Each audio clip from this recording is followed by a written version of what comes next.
इस बुलेटिन के प्रायोजक हैं योगमणि इंस्टीट्यूट ऑफ नर्सिंग। नमस्कार, जबलपुर लाइव के इस बुलेटिन में आपका स्वागत है। मैं हूं आपके साथ आकाश। अब देखते हैं खबरें विस्तार से। जबलपुर का आयुर्विज्ञान विश्वविद्यालय लापरवाही और भ्रष्टाचार का अड्डा बन चुका है। इस विश्वविद्यालय से प्रदेश के 500 कॉलेजों के 90,000 से ज्यादा छात्र संबद्ध है। अखिल भारतीय विद्यार्थी परिषद ने छात्रों की समस्याओं और यूनिवर्सिटी में व्याप्त भ्रष्टाचार को लेकर उग्र आंदोलन किया है। 50 से ज्यादा छात्र कार्यकर्ता नारेबाजी करते हुए यूनिवर्सिटी पहुंचे और जमकर प्रदर्शन किया। इस दौरान कार्यकर्ताओं ने कुलपति कक्ष में घुसने की कोशिश भी की। छात्र नेताओं का कहना है कि यूनिवर्सिटी में ना तो पीने का पानी है और ना ही समुचित बैठक व्यवस्था। इसके अलावा परीक्षा देने और रिजल्ट लेने के लिए आने वाले छात्रों को रुकने के लिए भी कोई स्थान नहीं है। कमीशन के चक्कर में छात्रों को कई दिनों तक भटकाया जाता है। दूसरे जिलों से आने वाले छात्र छात्राएं यहाँ आकर भटकते रहते हैं।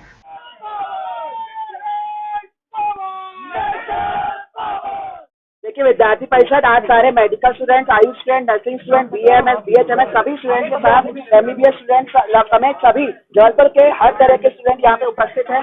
यहाँ पे जिस तरह से यूनिवर्सिटी को भ्रष्टाचार का अड्डा बनाया हुआ है, यहाँ पे हर चीज के नाम पे वसूली की जाती है। चाहे आपको मार्कशीट चाहिए हो, चाहे डिग्री चाहिए हो, यहाँ पे पूरे मध्य प्रदेश के विद्यार्थी आते हैं। ना रुकने की व्यवस्था है, ना ठहरने की व्यवस्था है। अपने व्यय पे 5% 6 दिन यहाँ पे होटलों में ठहरते हैं। उनको हर एक काम पे पैसे मांगे जाते हैं। नीचे अधिकारी से लेकर वीसी तक हर कोई इधर पे भ्रष्टाचार से लेते हैं। एग्जाम कभी नहीं हुए। हम देखे यहाँ पे स्टूडेंट जब आते हैं यहाँ पे ना बैठने की व्यवस्था, ना पानी पीने की व्यवस्था की मूलभूत सुविधाएं भी इधर नहीं है।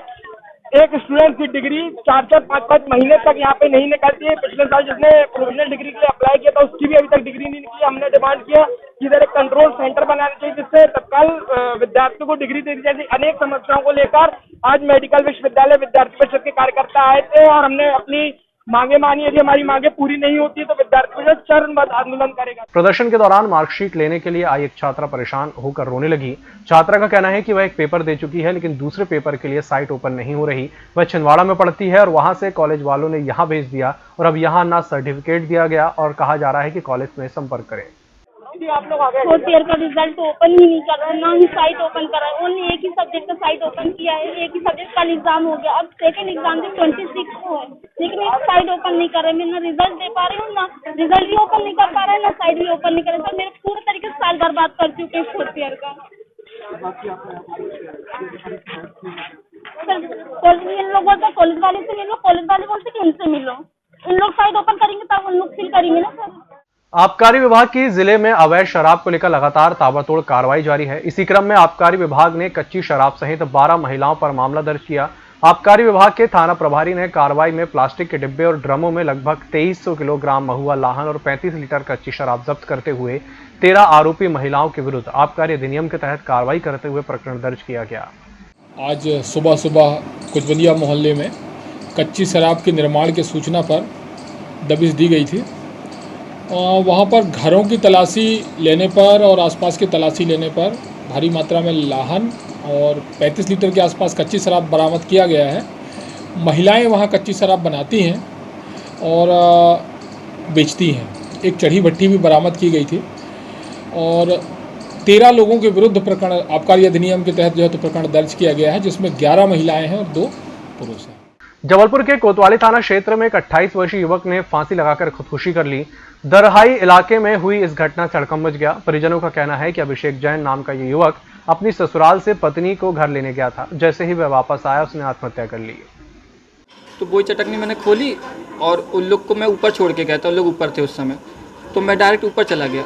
लेकिन जो मेरी पत्नी है वो अंदर कमरे में जाके उसने देखा, तो फिर उसने ऊपर से आवाज़ लगाई कि नीचे आओ नीचे आओ। तो हम आए, फिर हम लोग ने देखा तो हम लोग जैसे देखा तो अंदर जा ही रहे थे तो सब लोग कहने लगे छियो मत छियो मत। तो फिर मैं थाने चला गया था रिपोर्ट। क्या नाम है बच्चे का? आकाश जैन द्वारा बताया गया कि उसका छोटा भाई आज शाम को 5 बजे से शाम 6:45 बजे के बीच 6:45 के मध्य घर में फांसी लगाकर आत्महत्या कर लिया। रांची थाना पुलिस के द्वारा 2 शातिर वाहन चोरों को गिरफ्तार किया गया है। गिरफ्तार किए गए चोरों ने चोरी किए गए वाहन जब्त किए गए हैं। एएसआई राजेश मिश्रा ने बताया कि अज्ञात चोरों के विरुद्ध मामला दर्ज करते हुए उनकी सरगर्मी से तलाश की जा रही थी। वहीं गुरुवार सुबह 11 बजे सूचना मिली कि विश्वकर्मा मोहल्ले में रहने वाला आकाश और विक्की खजूर 2 स्प्लेंडर मोटरसाइकिल बेचने की फिराक में है। जहां सूचना पर कार्रवाई के लिए बताई गई जगह पर दबिश दी गई, जहां घेराबंदी करते हुए विश्वकर्मा मोहल्ले में रहने वाले विक्की और आकाश को गिरफ्तार करते हुए उसके पास से चुराई हुई मोटरसाइकिल बरामद की गई है। सुबह आकाश कालुंके और विक्की खजूर 2 लड़के थे जो विश्वकर्मा मोहल्ले के रहने वाले हैं। इनके पास से दोनों गाड़ियां बरामद की गई हैं। ये दोनों गाड़ियां चुरा करके चला रहे थे और घूम रहे थे। मुखबिर की सूचना पर दोनों को पकड़ा गया है और 2 गाड़ियां बरामद की गई हैं और इनको जुडिशियल रिमांड पर कोर्ट भेजा गया है। इन्होंने पुराने आपराधिक रिकॉर्ड भी है, पहले भी? हाँ, इन्होंने पहले भी चोरियाँ की हैं। इसी कारण सस्पेक्ट में आए और इनसे पूछताछ की गई और गाड़ियाँ बरामद की गई। Yogmani institute of nursing, Jamdar hospital, Jabalpur. Nursing के क्षेत्र में करियर बनाने का सुनहरा अवसर। प्रवेश प्रारंभ BSc nursing, post basic BSc nursing, GNM. पता 198/2 Raigwa, ward number 72, Arihant warehouse के पीछे, पाटन बाईपास चौक के पास, जबलपुर। भारतीय जनता पार्टी द्वारा 25 जून को काला दिवस के रूप में मनाया गया। इसी क्रम में कैंट विधायक अशोक रोहाणी ने उपनगरीय क्षेत्र रांझी भगत सिंह मंडल स्थित मीसाबंदी लक्ष्मी प्रसाद रजक सम्मान किया।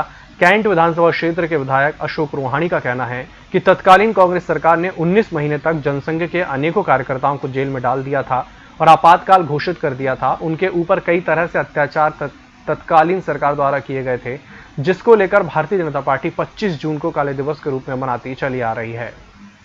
25 जून उस काला दिवस के रूप में हर साल मनाते हैं।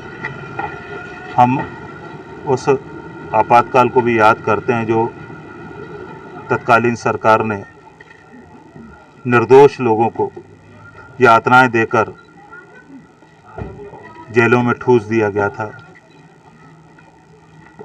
सिर्फ इस बात के लिए कि उनकी गलत नीतियों का विरोध करने वालों को, पूरे विपक्ष को उन्हें जनसंघ और जो वहाँ पे विपक्षी दल थे, आरएसएस, ऐसे लोगों को जेलों में ठूस दिया था। ठूसा भर नहीं था बल्कि बहुत यातनाएं दी थी, अत्याचार किया था।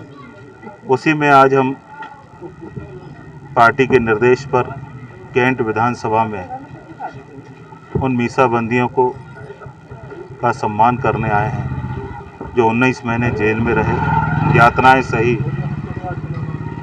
आज जो विशाल परिवार भारतीय जनता पार्टी का विशाल वटवृक्ष के रूप में है, उसके पीछे इनकी तपस्या, त्याग और बलिदान है। जो 20 करोड़ परिवार के सदस्यों की जो है पार्टी विशाल वटवृक्ष के रूप में है, उनकी छाया में हम हैं। निश्चित रूप से हम उनको आज सम्मानित करके अपने आप को गौरवान्वित महसूस कर रहे हैं। 10 सूत्रीय मांगों को लेकर क्रमिक अनशन कर रही नेताजी सुभाष चंद्र मेडिकल कॉलेज की नर्सों ने अब आर पार की लड़ाई का मूड बना लिया है। बीते कई दिनों से अनशन कर रही नर्सों की मांगों पर किसी भी जनप्रतिनिधि या फिर अधिकारियों ने ध्यान नहीं दिया। इसके बाद अब 30 जून को नर्स एसोसिएशन ने पूरे प्रदेश में काम बंद हड़ताल का ऐलान किया है।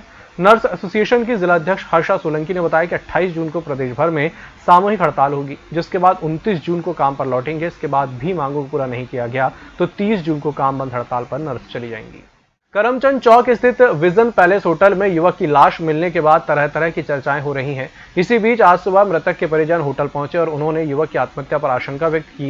इधर पुलिस जांच कर रही है कि युवक नाम बदलकर होटल में क्यों रुका था। क्या मामला नॉर्मल है, कुछ गेस्ट आगे रुके थे, जैसे नॉर्मल गेस्ट रुकते हैं हमारे यहाँ पे। ठीक है सर। सर कहाँ के रहने वाले हैं, कहाँ के रहने वाले और कब से रुके थे? ये 3-4 दिन से रुके हुए थे बस। और नॉर्मल जैसे गेस्ट आते हैं अपने यहाँ वैसे ही था, आईडी वगैरह सभी थी इनकी।